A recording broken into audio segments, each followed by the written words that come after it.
사람들은 누구나 성공을 바라며 꿈꿉니다. 그리고 성공하기 위해서 오늘도 나름대로 최선을 다합니다. 그런데 당신은 성공했냐고 물으면 자신 있게 성공했다고 말하는 사람이 그렇게 많지 않습니다. 그리고 과연 성공이 무엇이냐고 물으면 명확하게 대답할 수 있는 사람도 많지 않습니다. 도대체 성공이란 무엇일까요? 사전을 보면 성공이란 이루려는 바를 이루는 것이다. 그렇게 정해 놓았습니다. 일반적으로 성공이란 사람들이 어떤 목표를 정해 놓고 노력해서 그 목표를 달성하는 것을 말합니다. 대체로 아마 이럴 때 성공했다고들 말할 것입니다. 자기가 오르고 싶은 어떤 지위, 이루고 싶은 어떤 지위를 목표로 정하고 열심히 노력해서 그 지위에 오르게 될 때 성공했다고들 생각할 것입니다. 자기가 또 손에 쥐고 싶은 어떤 재산, 재물, 목표로 정하고 최선을 다합니다. 그러다가 그 재산, 그 재물을 손에 쥐게 될 때 성공했다고들 생각합니다. 그리고 자기가 얻고 싶은 명예, 명성을 목표로 정해놓고 최선을 다합니다. 그러다가 그 명성을 얻게 될 때 성공했다고들 생각할 것입니다. 자, 그렇지만 여기서 깊이 생각해 봐야 할 것이 있습니다. 하나는 그 목표를 달성하지 못했다면 실패한 것이냐는 것입니다. 예를 들어서 어떤 정치인이 대통령이 되는 것을 목표로 열심히 노력을 했는데 끝내 대통령이 되지 못했다면 그 인생은 실패한 것일까요? 또 하나, 사람이 평생 살면서 목표를 하나만 정하는 게 아니잖아요. 여러 가지 목표를 정하게 되죠. 그럼 그 모든 목표를 다 달성해야만 성공한 것이냐는 것입니다. 예를 들어서 한 청년이 좋은 대학에 들어가기 위해서 목표를 정하고 열심히 공부해서 그 대학에 들어갔습니다. 그런데 대학을 졸업하고 좋은 직장에 취업하려고 목표를 정하고 열심히 노력했는데 그 직장에 들어가지 못했어요. 그러면 이 사람은 인생에 실패한 것일까요? 유대인의 지혜를 기록해 놓은 탈무드를 보면 이런 글이 나옵니다. 한 랍비가 황급히 달려가는 사람을 보고 물었다. 무슨 일로 그리 급히 가시오? 빨리 가서 성공하기 위해서요. 그러자 랍비가 웃으면서 말했다. 성공이 그대가 쫓고 있는 그 앞에 있다는 것을 어떻게 아시오? 그 성공은 아마 그대 뒤에서 그대가 멈춰 서 주기를 기다리고 있을게요. 성공이 코앞에 있다며 급히 달려가는 모양인데 그건 자네 뒤에 있지 않은가? 그럼 제자리에 서서 그것을 취하기만 하면 될 게 아닌가? 예, 그렇습니다. 우리가 성공이 도대체 무엇인가를 잘 알 필요가 있습니다.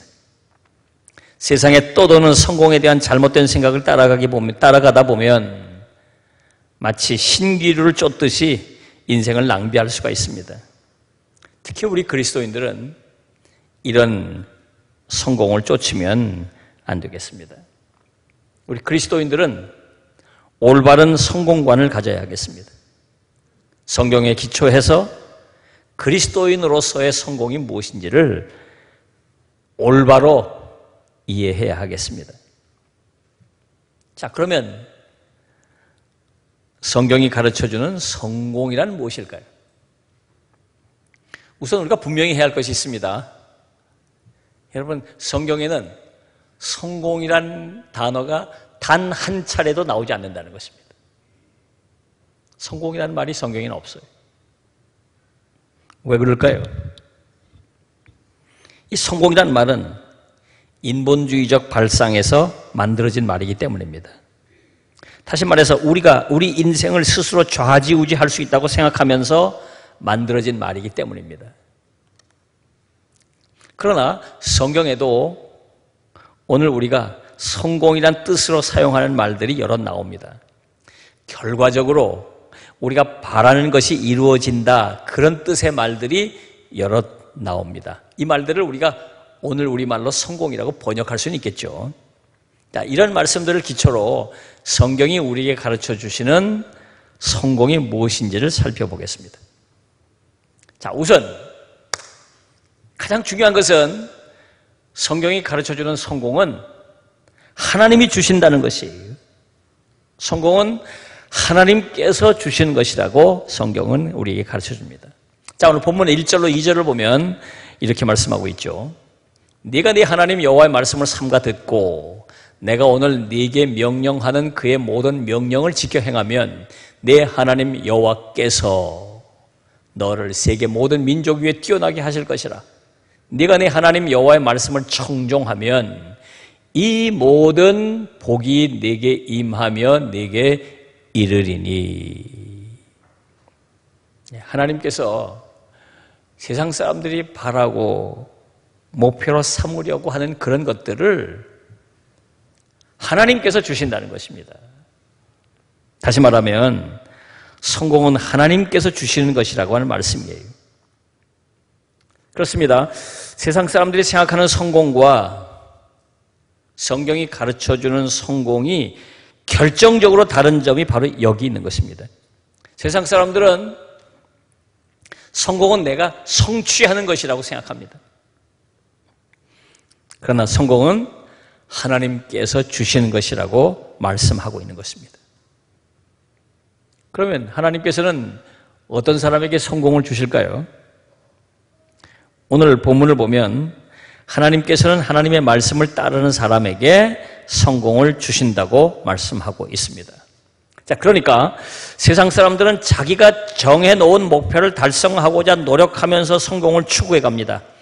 그러나 그리스도인들은 하나님의 뜻을 이루고자 노력하는 가운데 성공을 선물로 받는 것입니다. 이게 다른 거죠. 일본의 여류 작가 미우라 아야코의 일화를 소개해 드리려고 합니다. 이분이 한 번은 조그만 가게를 열었습니다. 기도하고 정성을 다해서 사업에 매진했습니다. 장사가 너무 잘 됐어요. 막 트럭으로 물건을 갖다 대야 할 정도로 매출이 크게 올랐습니다. 그런데 보니까 옆집 가게는 파리만 날리고 있는 것입니다. 이것을 지켜보면서 이분이 남편에게 솔직한 심정을 이렇게 털어놓았습니다. 우리 가게가 잘 되고 보니 이웃 가게들이 문을 닫을 지경이에요. 이건 우리가 바라는 게 아니잖아요. 하나님의 뜻과도 어긋나는 것 같아요. 남편이 이런 아내를 자랑스러워했습니다. 그래서 이분이 오히려 가게를 축소했어요. 줄였어요. 자기들이 감당할 수 없을 정도로 손님이 많이 오면 이웃 가게로 다 소개해서 보냈습니다. 그러니까 평소에 쩔쩔매고 사업에 시달리던 사람이 여유가 생겼어요. 시간적인 여유도 생기고 마음의 여유도 생겼어요. 그러면서 평소에 관심 있던 글을 본격적으로 쓰기 시작했습니다. 그래서 나온 작품이 빙점이라는 아주 유명한 소설이죠. 이분은 이 소설을 신문에 응모하여 당선하게 됐고 가게를 통해서 번 돈보다 몇백 배 큰 부와 명예를 얻게 되었습니다.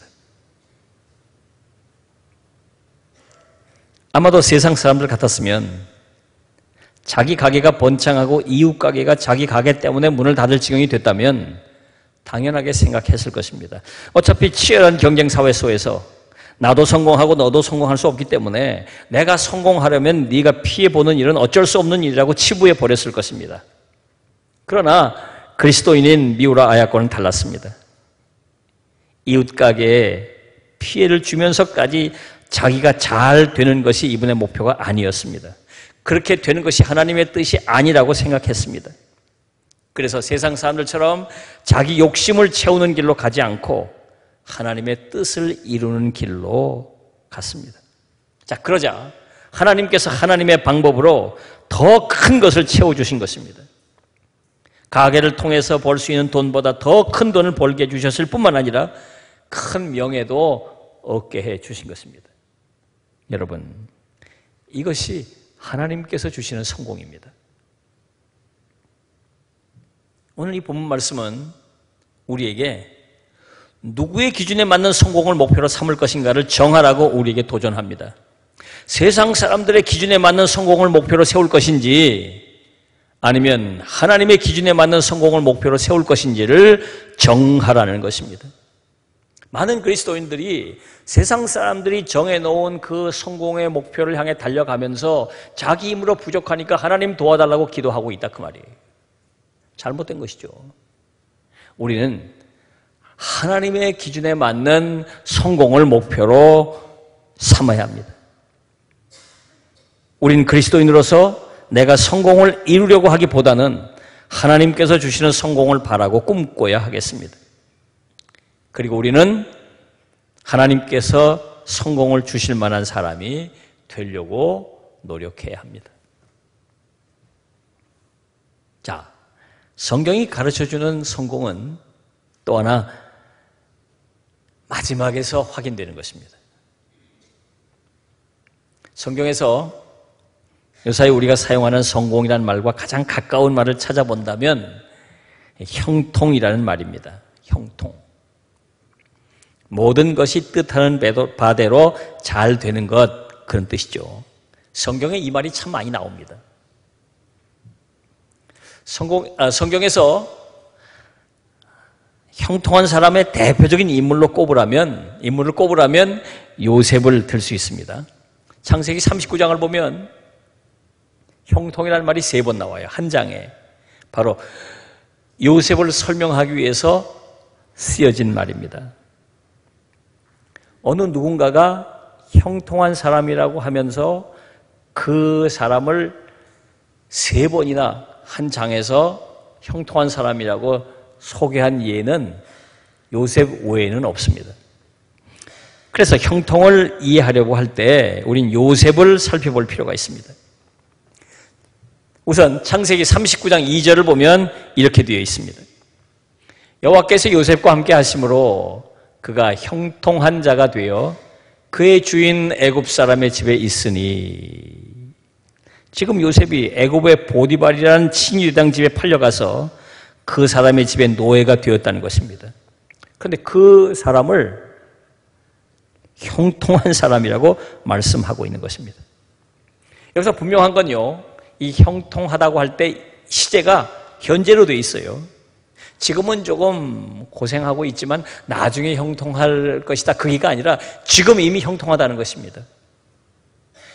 아니, 귀한 집에 사랑받는 아들이 하루아침에 외국에 노예로 끌려가서 남의 집에서 노예 생활을 하게 됐는데 그걸 형통하다고 말하고 있는 것입니다. 다음으로 창세기 39장 23절을 보면 또 이렇게 기록되어 있습니다. 간수장은 그의 손에 맡긴 것을 무엇인지 살펴보지 아니하였으니 이는 여호와께서 요셉과 함께 하심이라. 여호와께서 그를 범사에 형통하게 하셨더라. 그랬습니다. 자, 간수장이 요셉이 죄수지만 감옥의 재반 사무를 요셉에게 맡겼다는 것입니다. 그 이유를 하나님께서 요셉을 형통하게 하셨기 때문이라고 말하고 있는 것입니다. 자, 지금 요셉은요, 모함을 받아서 옥에 갇혔습니다. 귀한 집 사랑받는 아들이 노예로 끌려온 것도 억울한데 지금 성폭행범으로 몰려서 옥살이를 하게 된 겁니다. 그런데 그 사람을 형통하다고 지금 말하고 있는 것이 도대체 뭐가 형통하다는 걸까요? 도대체 형통이란 무엇일까요? 분명한 것은 성경이 말씀하고 있는 형통이란 세상 사람들이 생각하는 형통과는 다르다는 것이죠. 세상 사람들은 이런 걸 형통이라고 생각하지 않습니까? 아이들이 공부 열심히 하면 척척 늘 1등만 하고 바라는 학교 척척 입학하고 원하는 회사에 척척 그냥 입사하고 회사에 들어가면 승승장구해서 쫙 승진하고 여러분 굉장히 부러운 표정을 짓는데 사업을 하면 그냥 사업하는 것마다 대박이 나고 말이죠. 이걸 세상 사람들은 형통하다고 말하고 있지 않겠습니까? 다시 말해서 성경이 말씀하는 형통은 이렇게 내가 바라는 대로 일이 잘 풀리는 것을 말하는 게 아니라는 것입니다. 그러면 성경이 말하는 형통은 뭘까요? 바로 하나님께서 바라시는 대로 일이 잘 풀리는 것을 말하는 것입니다.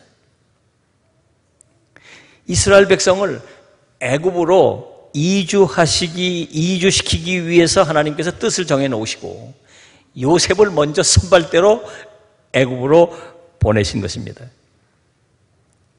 이스라엘 백성들을 애굽으로 이주시키는 게 하나님의 뜻이고 하나님의 목표예요. 그러기 위해서는 요셉이 종으로 끌려가게 돼야 돼요. 그러기 위해서는 요셉이 죄수로 옥에 갇혀야 합니다. 그래야 바로를 만날 수 있는 길이 풀리기 때문이에요.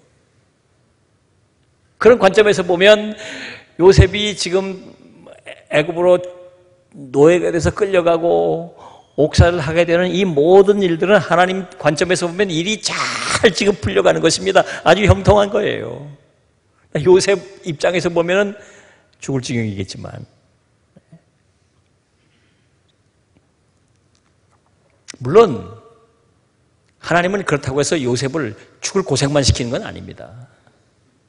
잠시 노예로 끌려갔고 잠시 옥살이를 했지만 결국은 요셉이 애굽의 총리가 됐다 그 말입니다.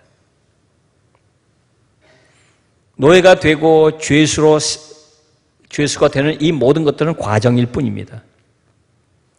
국무총리가 돼가지고 결국은 큰 부와 권세와 명예를 다 누리게 되지 않습니까? 요셉이 유대 땅에 그대로 있었다면 상상도 할 수 없는 부와 권세와 명예를 누리게 된 것입니다. 이렇게 요셉을 높이셔서 이스라엘 백성을 애굽으로 이주시키려는 하나님의 뜻이 이루어 가게 된 것이죠. 이것이 바로 형통입니다. 그렇습니다. 형통은 결과적으로 그 열매가 마지막에 나타납니다. 과정에서는 별의별 일이 다 일어납니다. 세상 사람들이 볼 때는 참담한 실패로 보일 때도 있습니다. 피하고 싶은 때도 있습니다. 부끄럽고 창피할 때도 있습니다. 그러나 그 형통의 마지막은 아주 멋있는 것입니다. 그 마지막은 정말 복되고 아름다운 것입니다. 영어 속담에 이런 말이 있습니다. He laughs best who laughs last. 마지막에 웃는 자가 가장 잘 웃는 것이다. 그런 말이죠. 마지막에 웃는 자가 성공한 사람이라는 것입니다. 여러분 그렇잖아요.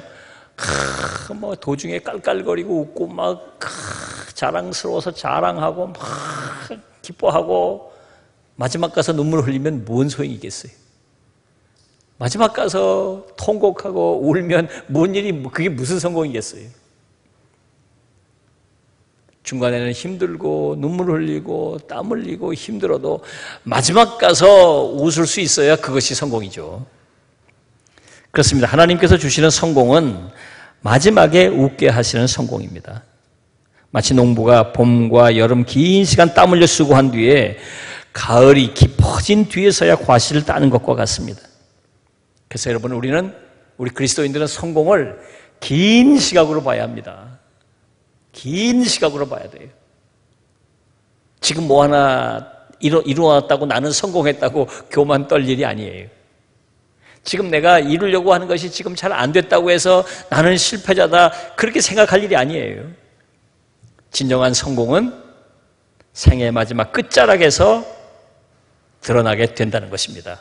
이게 성경이 가르쳐주는 성공의 모습이에요. 그리고 더 중요한 게 하나 있습니다. 성경이 가르쳐주는 성공은 다른 사람에게 유익을 끼치는 것이라는 것입니다. 우리는 아브라함을 믿음의 조상이라고 부릅니다. 우리의 믿음이 아브라함으로부터 전수되었다는 것을 말하는 것이죠. 우리가 아브라함의 믿음을 본받아야 한다는 것을 말하죠. 더 나아가서 아브라함이 보여준 믿음의 삶을 따라가야 한다는 것을 말하는 것입니다. 정말 아브라함의 삶은 믿음으로 성공한 삶이라고 할 수 있습니다. 우선 땅에서 세상적 성공을 추구하던 삶을 뒤로 하고 하나님께서 약속하신 가나안 땅으로 이주했습니다. 그리고 그곳에서 믿음으로 살면서 믿음의 사람들이 추구해야 할 성공을 이루었습니다. 자, 창세기 12장 2절을 보면 이렇게 기록하고 있죠. 내가 너로 큰 민족을 이루고 네게 복을 주어 내 이름을 장대하게 하리니 너는 복이 될지라. 하나님께서 아브라함에게 복을 주시겠다고 약속하셨습니다. 그 이름이 장대하게 해주겠다고 약속하셨습니다. 결과적으로 보면 세상 사람들이 바라는 성공을 주시겠다고 약속하신 것입니다. 그런데 그 성공은 세상 사람들이 이루고자 하는 성공하고는 다릅니다. 창세기 12장 3절 하반절을 보면 이렇게 되어 있습니다. 땅의 모든 족속이 너로 말미암아 복을 얻을 것이라 하신지라. 자, 아브라함이 이루게 될 성공은 다른 사람들이 아브라함 때문에 복을 얻게 되는 성공이라는 것입니다. 아브라함이 이루게 될 성공은 자기만 복을 누리는 것이 아니라 다른 사람들이 함께 복을 누리는 성공이라는 것이죠. 그렇습니다. 우리가 추구해 가야 할 성공이 이런 것입니다. 바로 다른 사람들에게 유익을 끼치는 성공입니다. 나 때문에 내 주변 사람들이 복을 받고, 나 때문에 나도 모르는 사람들도 복을 받고, 나 때문에 많은 사람들이 복을 받는 그런 성공을 우리가 꿈꾸고 나가야 합니다. 나만 잘 먹고 잘 살고, 내 가족들만 영예를 누리고, 내 이름만 높아지고, 세상 사람들이 추구하는 그런 성공을 추구해서는 안 됩니다. 한국인으로서 미국 정부에서 최고위직에 올랐던 분이 있는데 강영우 박사라는 분입니다. 이분은 시각장애인으로 백악관 정책차관보에 올라서 3년을 근무했고 신임을 받아서 재임을 했던 분입니다. 이분이 자신의 경험을 살려서 젊은이들에게 교훈을 주려고 책을 썼는데 그 책 제목이 도전과 기회입니다. 그리고 부제가 3C의 혁명이에요. 3C. 이 책을 보면 성공 요인으로 3가지 C를 꼽고 있습니다. 첫 번째 C가 competency, 능력이죠. 두 번째가 character입니다. 인격입니다. 그리고 세 번째가 commitment, 헌신입니다. 여러분, 능력이 성공의 요인이라는 점은 누구나 그건 인정할 수 있죠. 능력 없이 어떻게 성공할 수 있겠습니까? 또 하나, 인격, 캐릭터. 그 인격도 어느 정도 받침이 돼야, 사람됨이 어느 정도 돼야 성공하지 않겠습니까?